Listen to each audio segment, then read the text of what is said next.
I look? I'm Ronald Reagan. I don't think you resemble Ronald Reagan. I don't see it. Well, I won saving grace in life. Okay, we'll sing the Flintstones as soon as. Well, we let me introduce the show first. Okay. And well, Richard's got to do the clap, or I got to turn my notifications off. Oh, okay. This is live. I The see. clapper? I'm sorry. I already hooked that up to someone's electric Got a chair. party tomorrow, and then trick-or-treating on Monday, and that'll be the end. Are you trick or treating with some children, or? Are you... Yes. Okay. All right. I'm glad you clarified that. Thank you. Well, a few years ago, I was trick-or-treating with a friend and her 2 teen girls. And, Yeah. Someone thought that she was the big sister and that I was the father. And it looked like she was having more fun trick-or-treating than the 2 little ones. Well, I went she's the trick or mother. treating. I went trick or treating till I was 16 years old, and I think that kids could be doing worse stuff than trick or treating. So I think teenagers should be allowed to trick or treat. I agree. I was a teenager when I stopped. Well, actually, I haven't stopped. You just find children to go with. Yeah. The only time I don't do it is when I don't have any children to trick or treat with. Obviously, for me, every day's Halloween. It's fun that way. Yeah. Well, I took Lisa's son trick or treating most of his life. Tracy's daughter, and the No more veal children, parmesan for me. children of a lot of my actors. Well, Yeah. my daughter goes with the kids. I went 1 year, but I don't really serve a purpose. And it's not like I don't really serve a purpose in that venue. I'm better at being and when I take them out by myself someplace. I've never had a problem. Yeah. Oh, honey, we're on the air. Honey, stop it. I love Jerry Sure, let's Seinfeld's. Well, we do Look at Halloween. these people with this candy Tony, that we do they're Halloween giving all year away long. for free. Huh? All right. Okay, everybody, we're going to start. Okay.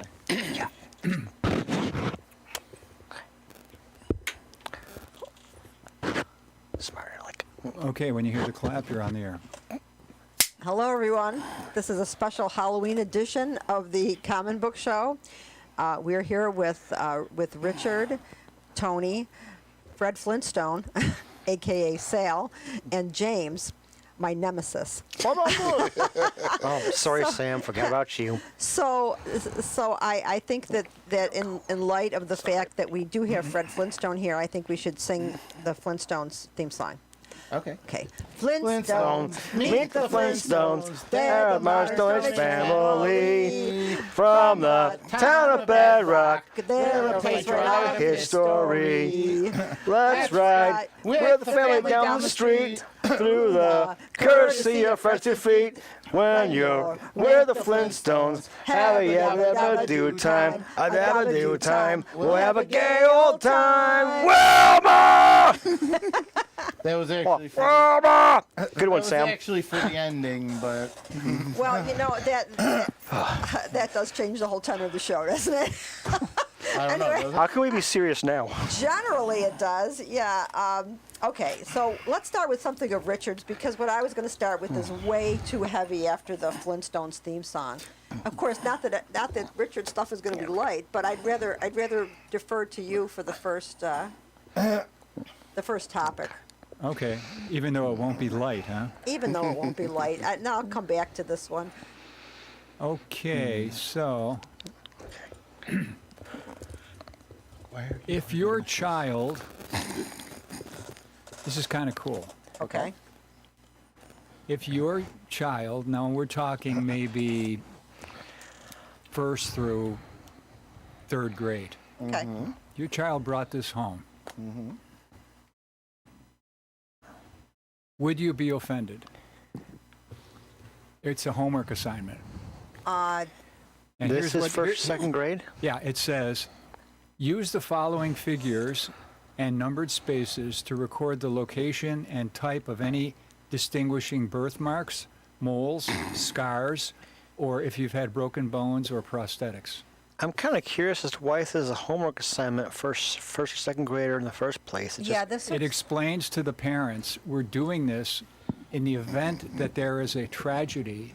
We have to have a way to identify your child. so they're bringing it home for the parents to do. They're not asked to do it themselves. Correct. Okay, so it's not really a homework assignment. It's more like I would. This would freak me out just because. Well, of course, The second, and then when you go to the second and third pages, yeah. the child has to provide their fingerprint. how's this going to work if just say that the fall down the stairs, everyone knows that mom is the stairs? You know what I mean? In other words, the abuse is coming from mom. Yeah, well, I think this is more for the It's like a mass shooting. the mass shooting. Oh, or- gotcha, gotcha. Yeah, they want to be able That's to their identify who got excuse shot. anyway. Holy Yeah. crap. Well, I don't My homework was never like this. I don't really like it. I don't like it. I mean, I think that the doctor's office will have a record of the distinguishing features on my child. If my child has a mole, you know, it's something that the doctor will be watching. There is no reason to have this information at the school level. I'm not doing it.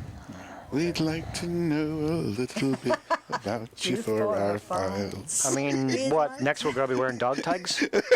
Yeah. No, we're just gonna chip 'em. Actually, I think we're gonna. Oh, good God. Oh, I think we're God. gonna go toward bone grafts, DNA scans, and Timothy McVeigh was right. and Yeah. pretty soon there won't be any cash anymore. Yeah. Well, God. I'm disturbed by the idea of the fingerprinting and the I don't want the school to have any record of the distinguishing parts of my child, because what if that gets out? I mean, what if that somebody takes? I mean, that's not. No, I'm not doing it, and I'll argue it. I just thought it was kind of creepy at first, but I mean, you figure, I remember getting fingerprinted when I was a little kid, not at school, at the fire hall in Franklinville, Yeah. just because that's what you did. Well, but that's a different. I mean, that's in case That's you get, your parents voluntarily right. choosing That's to do in that. case you get lost or get taken, and they know they have your fingerprint on file, and that's the fire department and the police department. That's a little different than the school. I don't like the idea of the school playing that role. Well, don't think the police department isn't getting a copy. Oh, yeah, I know that's true. Because everything's going into the computer, right? So Yeah. then, if anything happens, then I don't know. That sounds too much like dystopian, futuristic bullshit that I don't want to deal with. So you figure this is kind of like a 1984-ish type Yeah, that's what it sounds like to me. Well, it totally is. I mean, going back a very long time, police departments have, under the table, had all of the yearbooks delivered to them as well. So they had copies of the yearbooks to be able to look people up. double plus good. Well, I mean, the only reason they would need this information What's your go ahead. is if someone gets shot so badly. I mean, are they gonna, unless it's a fire or something, I don't think they're gonna be disfigured so much that they're gonna need this stuff Yeah. to identify someone. Yeah, I don't. That's not even the point. The point is now. Wait a Unless minute, somebody sneaks in dressed as one of the kids. I wanna ask James a question. Where did you get that information from about the yearbooks? There was a lawsuit. Really? Where was this? Oh, this was a long time ago. You know I like to question you. Of course. It was a long time ago. That's a scary idea too. But it's the same as this here. The point is, this is not like a temporary thing. Nobody's saying, well, we're going to keep this on file until your kid leaves the school, and then we're going to destroy it. But even if they did say that, I wouldn't trust that as a Exactly. You know, that's not a that's I don't like it. The doctor has this information, and the police department has my child's fingerprints on file, and just in case they're abducted or something. If anything happens, we'll consult them. I hope you know this will go down on your permanent record. So Does anyone Richard, actually pay attention to those? yeah, they do. I couldn't get into college because it was on my permanent record that I pulled a heist in the book sale. Okay. Richard, You and Patty Hearst. what are your thoughts on this, Richard? I was trying to think what the circumstances were. Like, why would they think this thing up in the first place? And I thought, remember the Uvalde shooting? Yeah. Oh, God, no. I think what happened is when they were notifying the people regarding the dead bodies, Yeah. they mistook a child for somebody else's child, and the wrong people got notified. Let me tell you something about And they caught hell for it. But So they said in the future we'll have fingerprints to make sure we notify the right people. For well, the right so was the things. child disfigured because of the gun? What, they shot in the face or something? Could have been. So that they chose another brown-haired person. Well, all right. Well, maybe that would be understandable, but I would be very unhappy if the teacher in the classroom that taught my child didn't know who my child was. If you could find the teacher. That's true. I mean, that teacher could have been Yeah. long gone.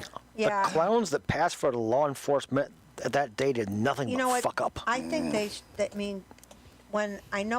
when my friend died of an overdose, even though his body had decomposed to a certain degree, they called his father into it. They said, we think we have your son here, but you have to come in and identify him. Isn't that the procedure? Don't they make somebody identify the victim? Right. Yeah. Right. But you put them through the trauma of driving to the police station thinking that the worst is about to happen. I know. I don't know, Richard. We're in a very Unhealthy. What about Nancy Pelosi's husband? Yeah. What? He was attacked in his home with a hammer. What? What the fuck is going on? Yeah. Holy shit. You know that? No. Are we allowed to swear? Apparently. Just follow my lead. So the thing is, he was in the house. Obviously, Nancy Pelosi was out doing Nancy Pelosi stuff, and the guy took a hammer. At first, they didn't know if it was random or if it was politically motivated. The guy came in the house. He was doing something with a hammer, Mr. Pelosi, and the guy grabbed the hammer out of his hand and hit him in the head with it. They did find him. They did decide that it was politically motivated, and they're charging him with attempted murder. So it was hammer time. Yeah. It was hammer time, all right. And I mean, this is going to keep going on. I mean, what is going to happen? What's going to happen? Paul, nothing surprised me. Just this past week on the news, I'd heard about different factions, and getting ready to intimidate people voting. Oh God, I know. People, they had like some of these frothing repubs watching every voter, every move, every nuance. They had showed some of these guys wearing these damn hazmat suits, advancing on people, intimidating them. I'm thinking, what the hell? You can't be free to vote without some son of a bitch. You can't do that at voting sites. You cannot go up to people and intimidate them at voting sites. You can't do it. It's against the law. Why is it happening? Well, hey, news for you repubs. Whichever one of you fuckwads had that hammer, you aren't exclusive in that market. I'll have my own if you try to come at me in voting time. Bang, bang. Tony's silver hammer Well, Incoming mail! That's on his what. head. Well, Hey, there you go. That's one of the things that's wrong with our democracy. I mean, an example is when I was at Buff State College, there were a lot of students who would go around complaining that they had to pay an activities fee because they didn't bother taking part in activities. So they said, okay, we'll hold a referendum and see if enough students vote on whether we should keep it or whether we should make it optional. Well, the referendum passed, so we kept it mandatory. You know why? Because the people taking part in the activities went and voted, and the people whining about it never bothered to vote. Your So, yeah, it's affecting the microphone. Yeah, I know, can hear it.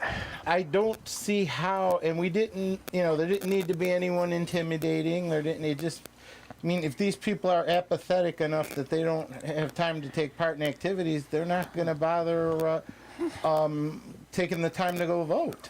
So, Yeah, I just see that we're early voting started in New York State, by the way. I mean, I just figure that a radical faction that will attack their own capital, I mean, you can't reason with these people. And I don't know what's going to happen after the next this election. I don't know what's going to happen. I'm just nervous. I think that we're in a bad place. Well, we can't have a civil war because we don't have lines drawn. There are no. I mean, there's okay. In New York State, James, we've got a bunch of Democrats, but we got a bunch of Republicans that are crazy batshit out in the countryside, and we've got. So what do? We split the state down the middle? You can't do that because people live in all places. Yeah. So we're going to have two different countries with at the same time in the same place, with living by different rules. How is that going to work? It can't. We're either going to be for a democracy and have to live under some kind of dictatorship, or we're going to have to somehow fight this disinformation. I remember during the Trump rallies back a few jumps in Olean, if you weren't solidly on the MAGA side, you couldn't even go up towards Lincoln Park in the center of town because these wackos would attack you. How would they know? I don't know, but They smelled honestly, it on you. they would. Well, for one thing, they would approach you, and if you What's the password? No, seriously, they would approach you, like at the park. They approach you at Tim Hortons. They approach you at Walmart. Come that time, and they would start touting Trump and ask you whose side you were on. Blah blah blah. What was the And I'll last tell you QAnon what, drop? If you opened up and said that you were anything against Trump or for Hillary or whatever, holy shit. Well, I had a little dispute on my Facebook page after Trump was elected, and some people unfriended me, in a very, very, well, because I grew up in a neighborhood that was very blue collar, and frankly, very, you didn't grow up in Lovejoy, did you, Sal? only on Sundays. When we went to my grandmother's for sauce. Yeah, Lovejoy is historically, as James will tell you, not the most open-minded neighborhood on the planet. And now it's changed. There's diversity there now. But the problem is that those people that I grew up with are Trump supporters because they have that scared mindset. They never knew a black person. They never knew an Asian person. They never will. It'll never happen for them because they've got, okay, this is a good segue. Okay. So, all right. So this is part of a 30-minute Brene Brown YouTube video that I listened to, and like I had said before the show, I don't love everything she says, and I don't think she's brilliant or anything like that, but she does take a lot of information and put it together in an interesting way. So she's talking about I think you should be the dictator. she's Oh, good God. she's thinking about what this stuff that we grow up with and that we're taught is the truth, and all this stuff that we put around ourselves. And in my case, or in the case of people growing up in Lovejoy, that would be that white people are better than everyone else, and especially Italians, because that's why. Anyway. Yep. And that there's just some information that you're fed. Oh, that only the best people are Catholic. This is what happens, and then you hold on to that. that's your protection because that's your group, right? A bunch of people who can only think of one name are superior. I got branded with that name, Tony. Tony and Maria. They can only think of one name. How's that superior? All right, so this is what she says about it. It's kind of about that. It says what people call pathology is really armor. You know, if you see somebody and they're acting in a way that you think is pathological, that's really their armor. It's behaviors and ways of thinking that a person develops to protect themselves from being hurt. At some point, that armor no longer serves us. The weight of the armor becomes too heavy and it no longer protects you, but keeps you from being seen and known by others. So unless you can think through every piece of false information that you're raised with and get rid of it, you're just like an egg in a shell, and that's the only thing you believe, that's the only thing you trust. But, you know, by chipping away at that shell and by going out into the world and experiencing different things, and by letting down your armor and letting people come in that you're afraid of, or you have, I never met a Jewish person. I met a Jewish person when my sister moved to North Buffalo. I told you the story, and then the nuns told me only Catholics go to heaven, and I had to stand in the corner the rest of the day because I told her I knew a Jewish girl who was nice and she was going to heaven.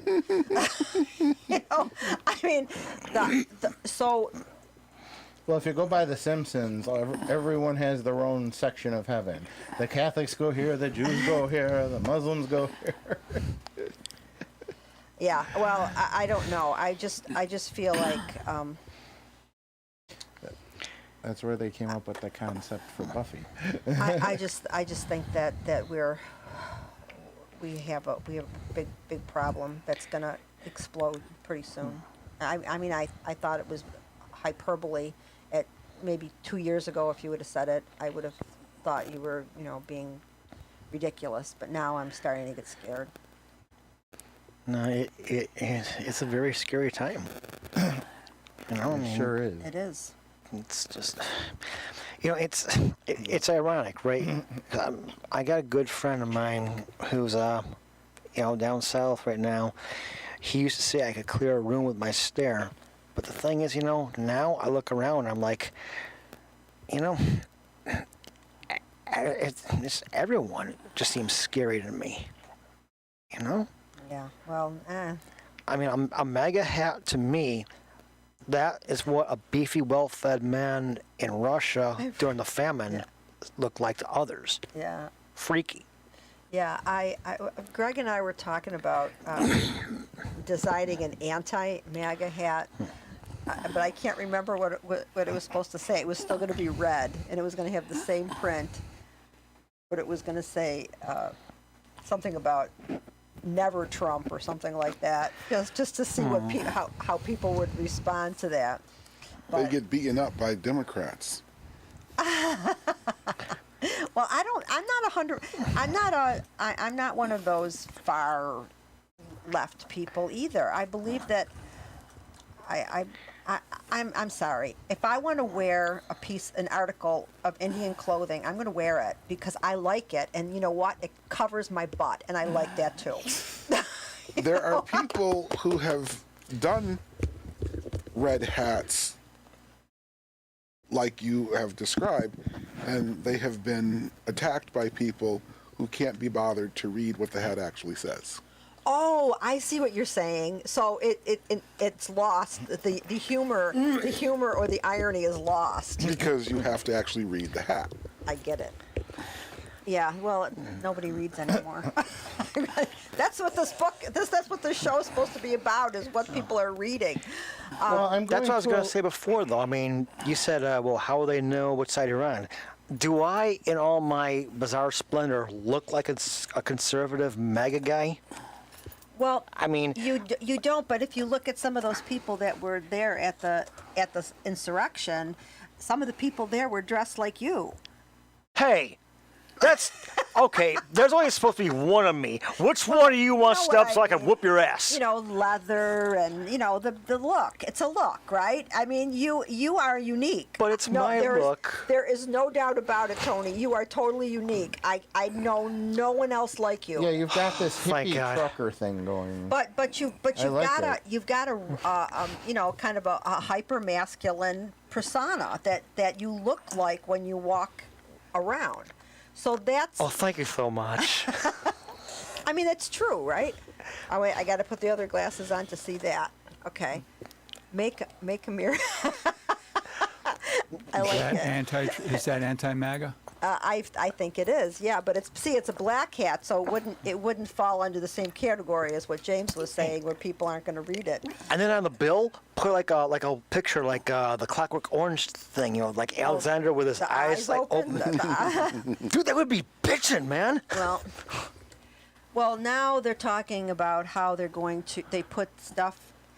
They tell. Oh God, people are so numb.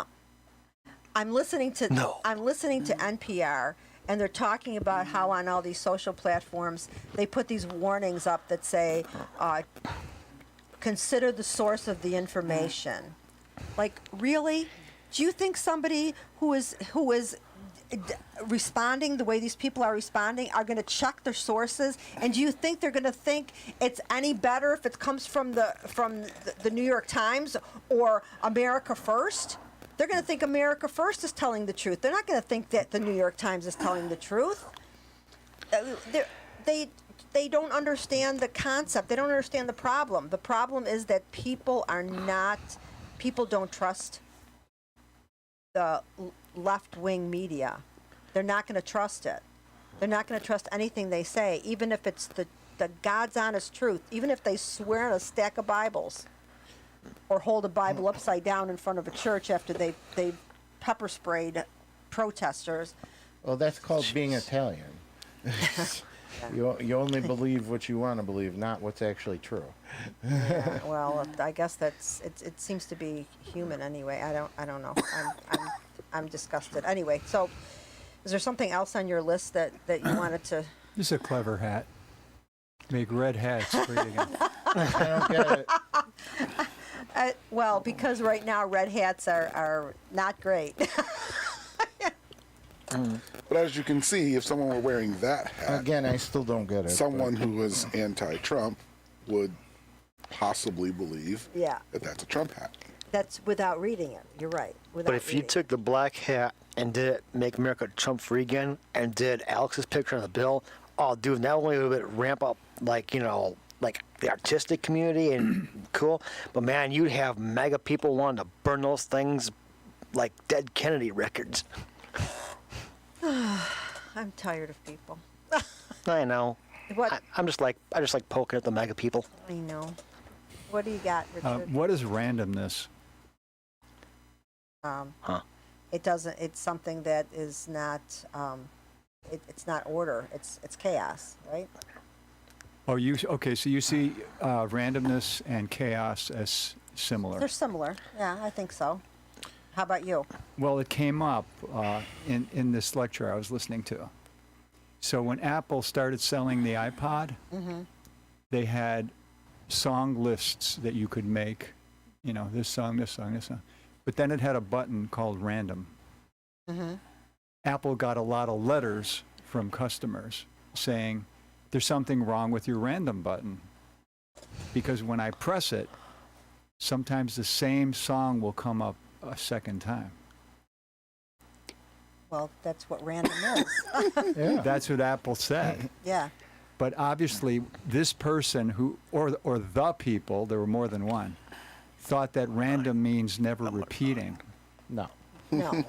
Now, you see, the flaw in that reasoning is if Apple redesigned the random button so that it was random but it never repeated, the instant they added that rule, it wouldn't be random. Exactly. Because random means there's no rules whatsoever. Right. So it could come up again. Right. Right? Because it's not violating any rules. Right. Now, I thought this was really interesting because I have a personal theory. Okay. that the universe is governed by randomness. Okay? And that terrifies people. No, it I it think puts the my people, mind at ease. I think the people who believe in God because they are terrified of randomness. They're the same people who would write those letters. See? There's something wrong with my player because something repeated. They couldn't comprehend the fact that randomness means Yeah. no rules. So that's why I started out by asking the question. Yeah. You know, what is randomness? I'm watching this really interesting Netflix series called Myths and Monsters. Myths and monsters? Myths and Monsters. Yeah.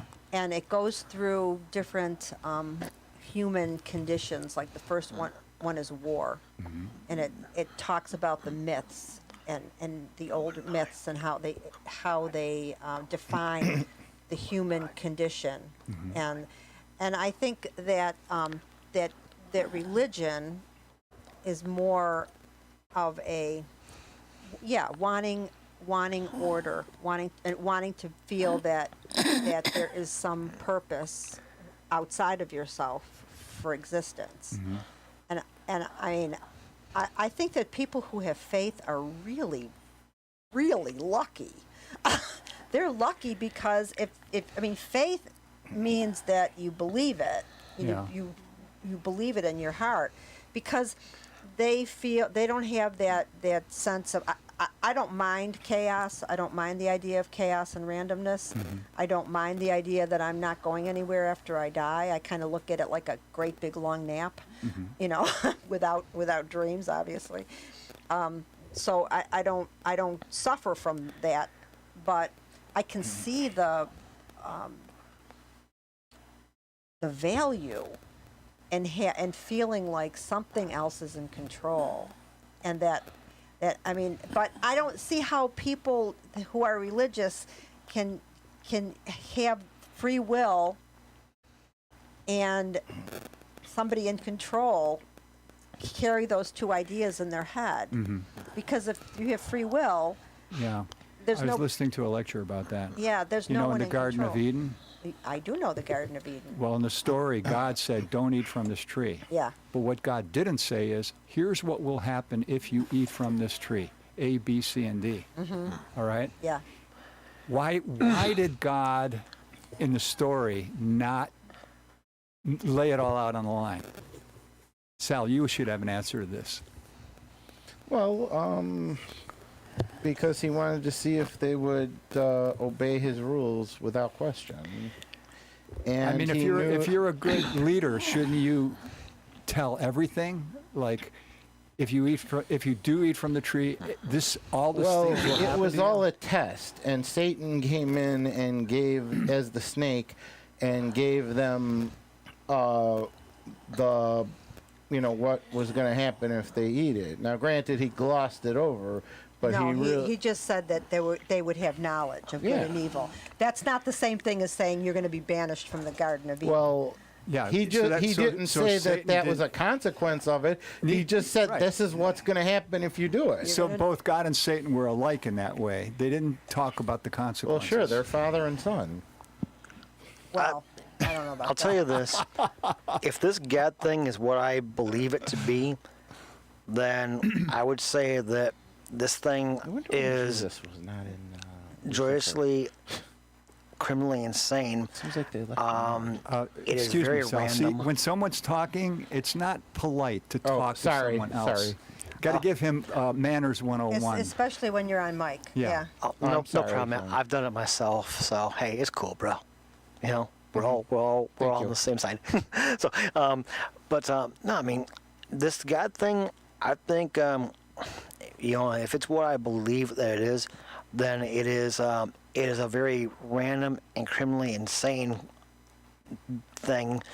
That, and I think if it even started there, I think it was just to try and push buttons just to get the chaos going.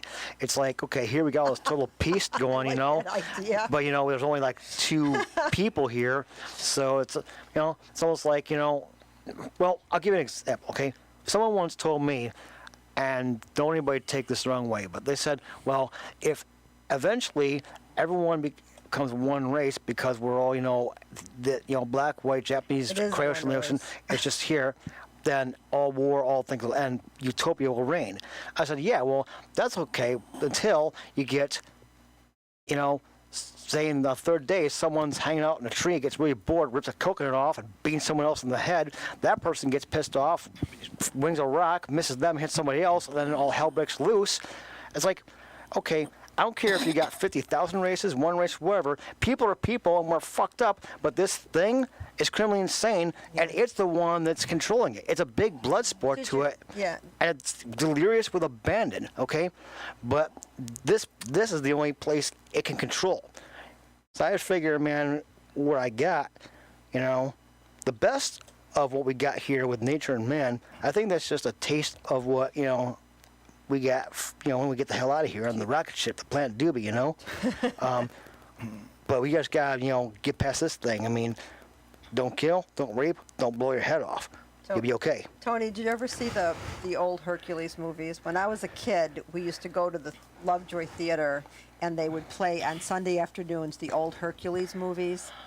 And in these movies, they would depict the gods sitting up on Mount Olympus. It would be clouds and stuff, and they'd have like a pool of water where they were watching the humans, and it was almost like a game, where they would say, okay, let's see what happens if we do this, and to me, that is it's comical, but it does kind of depict what you're saying, like this idea that if there is a God, he's it's crazy. He's a shithead. But today I was listening to I don't remember which program it was, but they were talking about, and I've talked about this on the show before, about the things that live on your skin and on your body, and there's all kinds of stuff that, and we're kind of messing up our biogenome because we keep sanitizing ourselves all the time. But the more I listened to this today, the more I liked it, because they were not only talking about the bacteria, but they were talking about the things that live on the bacteria. And in my only idea about God that makes sense to me is that, okay, you've got all these things living on you that don't know about each other. They don't even know they're living on you. They just know they're alive. And then you've got, if you extrapolate upward, we might be living on something and we have no idea that we're there, and we're part of this huge thing that could in fact be God. That's the only thing that would make sense to me, because of how how the observable world works. I mean, if something observable, if we are actually on this big thing, if part of our universe is the armpit hair of God. Wow. And then we can't even conceive of it because it's too big. Just like the things that live on our eyelashes can't conceive of us because we're too big. But I was listening to that today, and I just love the way that stuff looks. It's like so many creatures that live on our body and live in our body. It's just amazing. Mm-hmm. It's amazing. We are a ecosystem. A breeding ground. Well, and if we didn't have that stuff, we would not be healthy, and that's what's happening with our guts and our skin. People are ruining the biogenome on their skin by over sanitizing themselves. Mr. Walker, you know a lot about health. What do you know about beneficial bacteria? Well, what you said is correct. As a matter of fact, if you Not that. No. if you sterilize an animal, it dies. And in fact, your digestive system is most susceptible to this process. And a lot of the stuff that, well, especially antibiotics. Antibiotics are detrimental, and they give people antibiotics for everything, even stuff that doctors know it doesn't cure, because the patients are insisting I get antibiotics for my cold. It doesn't work for colds. And but it will make business for later. And it will make money for drug companies. Yeah. That's why tricks and Lucky Charms are buy one, get one free. Subsidized by the drug companies. Yes. By the diabetes drug manufacturers. Absolutely. I agree with that. I have a question. During COVID, everyone was sanitizing themselves, and they said that not only was their protection, help keep COVID down, but it was also keeping colds and flu and everything at bay. That was So, mostly the masking, what people were masking. masks really do anything or what? Well, the masks that people, like the masks my sister Susie made me, which were really cute because they were like pretty fabric, they don't do jack shit. You have to have a medical grade mask. But the thing is, at least you're not breathing on, but distancing's probably, better than masking, but at least it was somebody trying to do something. But I don't know, Sal. I think that they really didn't know very much about this. The only reason they were able to get a vaccine when they got it is because they were working on the SARS, and they were working on a new way, a delivery system into the bloodstream for these vaccines, and that's why they were able to get it so fast. But this came upon us like the Black Plague of the 14th Calcutta. century. This came upon us as a total. We didn't know what was happening. We didn't know. I mean, people were wiping down their groceries. They were coming in the house like with hazmat suits and wiping down. I never did that. But I did distance, and I did wear a mask. And I did get vaccinated when it became available because that was the best science at the time. Now they're saying this new vaccine doesn't have as much protection. But my doctor told me not to get it because I already had this variant. I got it over the summer. And he said, I'm protected. And he said, next year, get the new one. I remember that first spike. I mean, it was killing more people than now, and I was out running coast to coast, and I was in every hotbed there before masks were around. Sanitizer, you couldn't get it because it was bought up. I mean, we were supposed to keep things going, but we were not given the benefit of Well, how about anything. these people that were working in the meat factories? God. God, yeah. Yeah, that's quite a... So, James, what are you up to these days? Mostly running back and forth between Buffalo and my mom's and hoping she gets out of the hospital. Oh, is she in the hospital now? How old's your mom? 77. That's not that old anymore. It is when you won't do right by yourself. Yeah, yeah. Everyone ages differently.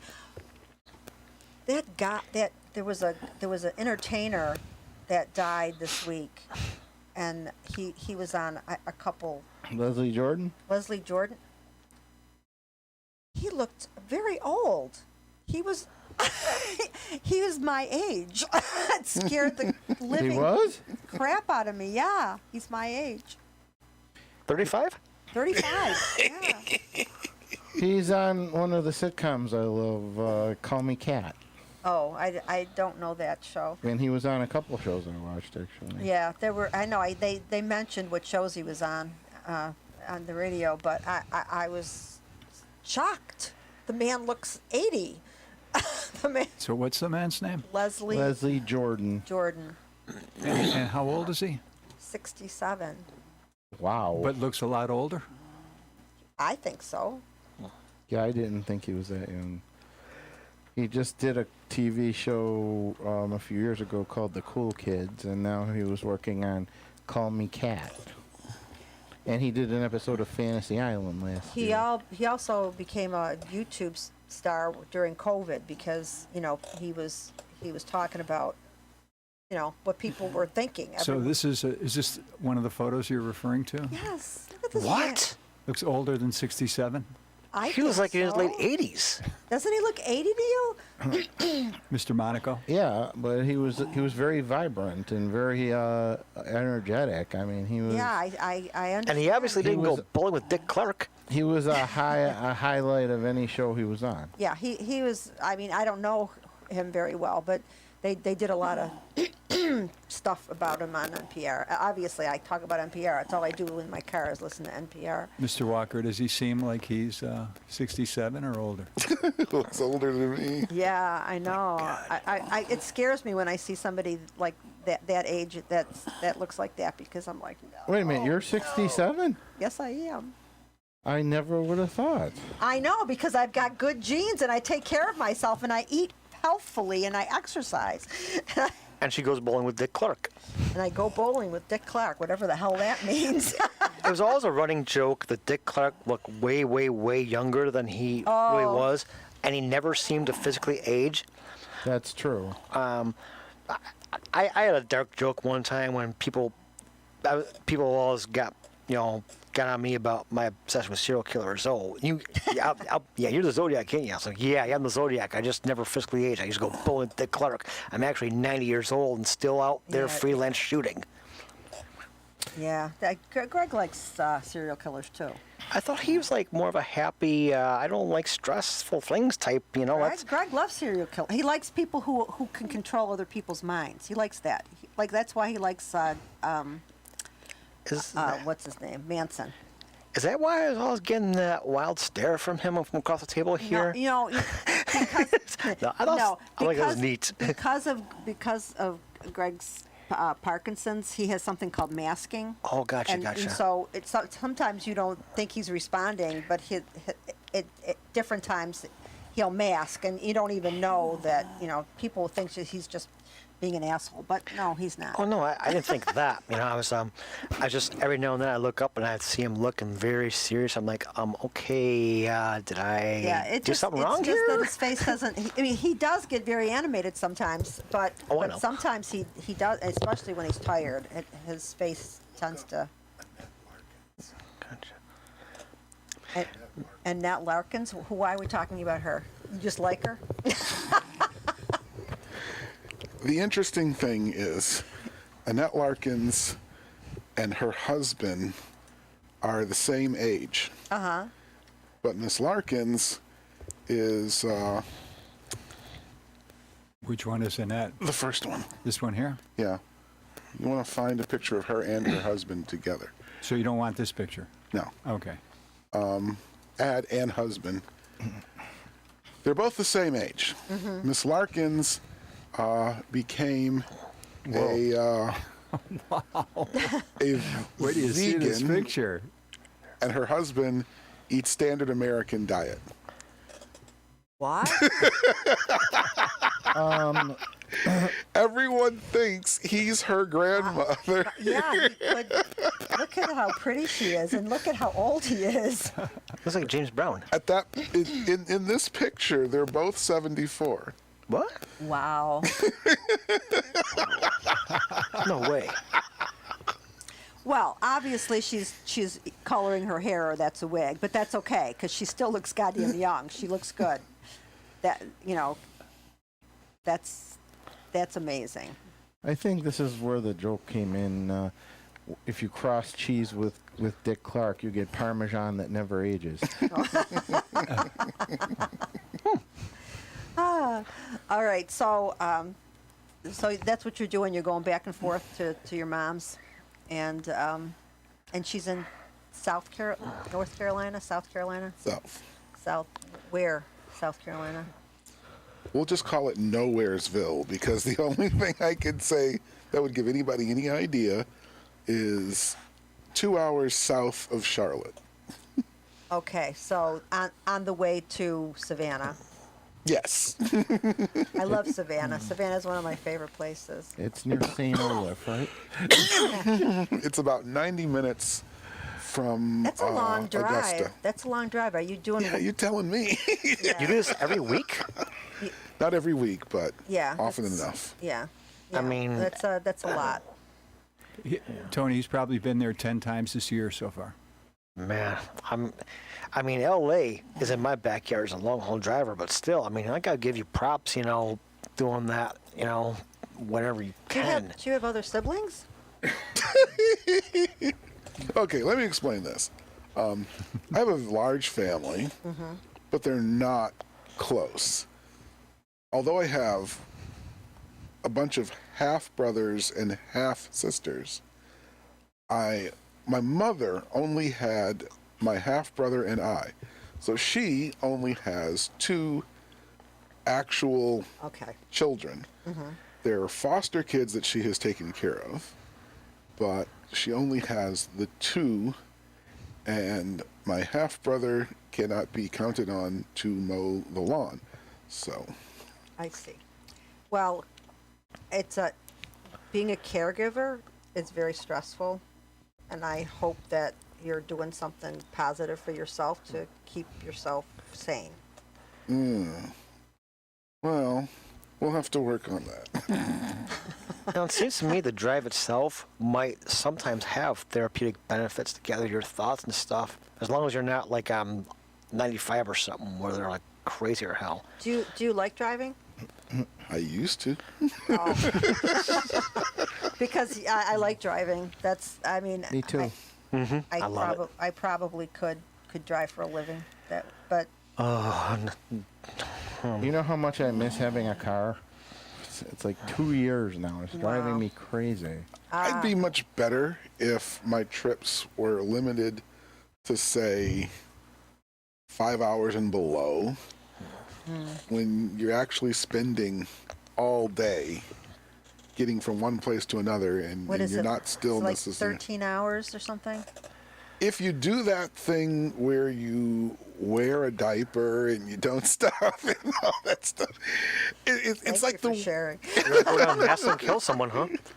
Well, the point is, if you don't, every time you go to the restroom, you're losing 15 minutes to a half hour. If you eat something, Yeah. you're losing an hour. See, I always eat in my car while I'm driving. I know it's not safe, but I do it anyway. Well, if you get out of the car, you actually get to stretch and Yeah, that's true. get some fresh air, etc. Yeah, I'm sorry that you're going through this. It's hard. Well, the worst thing is, so I found out this year that the fact that my mom has been living without a climate control system for over 10 years is not the fact that she enjoys her buck stove and her fireplace and all this other stuff. It's the fact that she can't fix her climate control system. So I decide, okay, well, this is crazy. Let me take care of this. So I buy a brand new climate control system, which gets delivered, and I think, okay, we're just going to have this buttoned up and everything's going to be fine. And the guy gets up under the house and says, "What happened to your ductwork?" What? I'll just say crackhead, because I can't imagine anyone else doing this, crawled under my mother's house and stole the ductwork. What was it made out of? Was it something that had some value? It's metal, so this will get you. Oh, you like tin. It's like tin, isn't it? It's aluminum and some copper, but the guy is saying, okay, you have a non-working heat pump sitting here on the outside of the house. It's like, this thing is full of copper and steel and all this other stuff, and yet they went under the house to steal that stuff. Oh, Unbelievable. So now there's another problem. exactly. So now a job that should have cost $5,000 is now going to cost me somewhere in the area of about 15 to 20. Is your mom going to come home from the hospital, or do you think that she's going to end up in a nursing home? We don't know.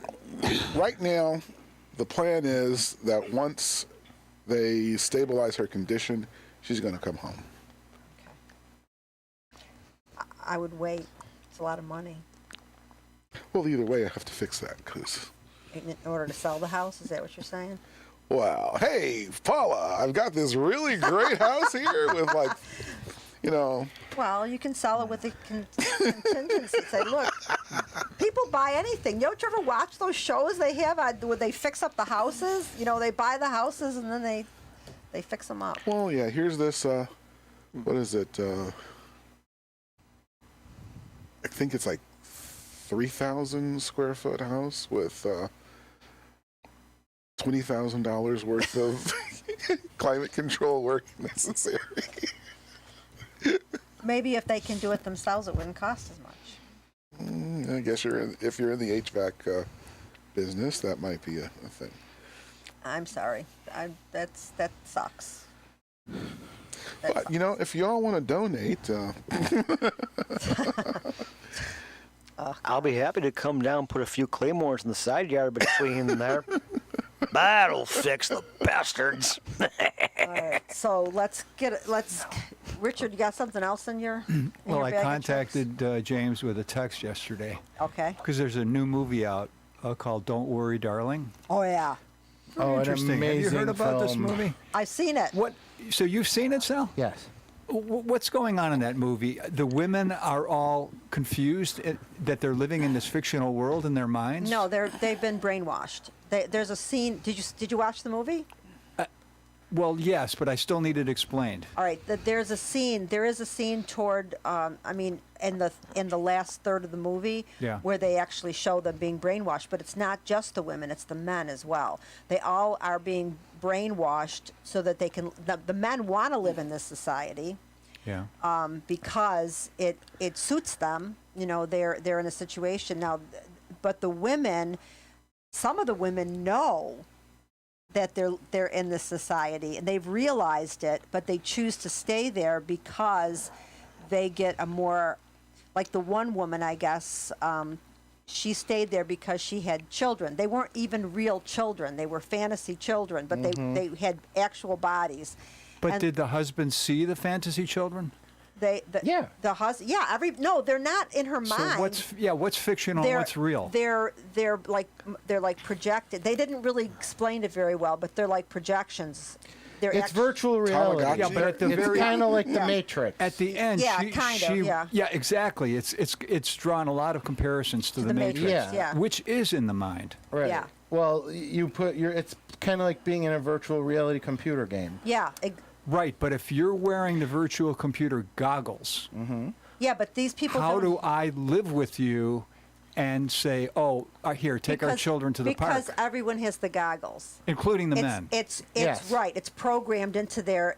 There is a scene where they're programming Oh, so the them. men are programmed. The men too. Yeah. and the women are being Okay. programmed. But the men come and go from the scenario, whereas They the can women turn are it there the off. whole time. Thank you. So right. So it was a fascinating. It was beautiful.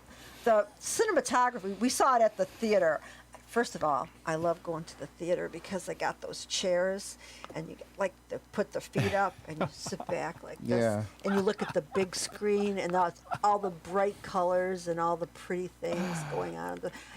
That to me is virtual reality. I love I it. just fall asleep. Yeah, and I love they the movies, and I thought that movie was like Stepford Wives, kind of. It kind of was I've heard reminiscent, the comparison. but to a but certain extent. but it was a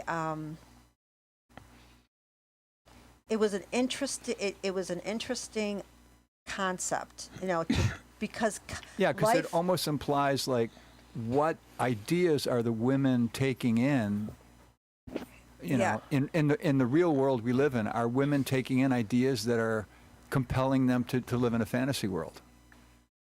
I think what happened was that I think this is a woman director, actually. Yeah, that's why I texted James, because the only other Olivia Wilde movie that I've seen is called Vigilante, and I wrote to him last night. Yeah. I said, James, she wrote this movie about this woman in an abusive relationship who got out of it, and she spent her life saying, for the rest of my life, it's going to be meaningful because I'm going to rescue other women who are in abusive relationships. So she learned karate and she learned all these martial arts. Yeah. Where you could, I don't think that movie where you doesn't appeal you to could me. subdue any man, no matter how powerful he was. And then she put the word out, like on different women websites. Yeah. If you're in an abusive relationship and you really want out, call Sadie. So if Sadie pays you a visit, right? At first, she's just sort of observing to see what's going on. But then Sally, and then Sadie realizes, you are in an abusive relationship. And she goes up to your husband and says, I'm going to tell you what you're going to do. You're going to sign over that insurance policy to your wife. And then you're going to be gone within the next 3 hours. Or I'm going to beat the shit out of you. Do you remember? And I said to James, if you watch this movie, would it give you a headache? And he wrote back, yes. Yeah, remember in Ross and Gwen when we had Pam take on Ross? Yes. In the movie where we Same kind of thing? we had Ross was that obnoxious. Well, no, he was supposed to be obnoxious. The obnoxious partner of Gwen's. Yeah. And Pam went and she basically beat him up and told him that he has to straighten himself out, or he's gonna be in trouble. She'll come back and she'll finish him off. That was my favorite part of that movie. Did it work? No. The only thing that worked. I mean, this movie was, to me, is interesting because it shows a relationship that was saved, only could be saved with drugs and electroshock therapy. To me at the time, I thought that was the only way to be married, but that only way a marriage could work because I was. Excuse me, she's talking. Go ahead. But I was out. I mean, that was when we were making that movie. But I still like that movie. I especially like the new edit that we did. I think that was much better, getting rid of some of that. Oh no, it's over? Honestly, I wish there had been someone like that back when I was too young to defend myself, and maybe turn that kind of table on my second kindergarten teacher and my second grade teacher. I'm not talking about some petty, little kid, I hate you thing.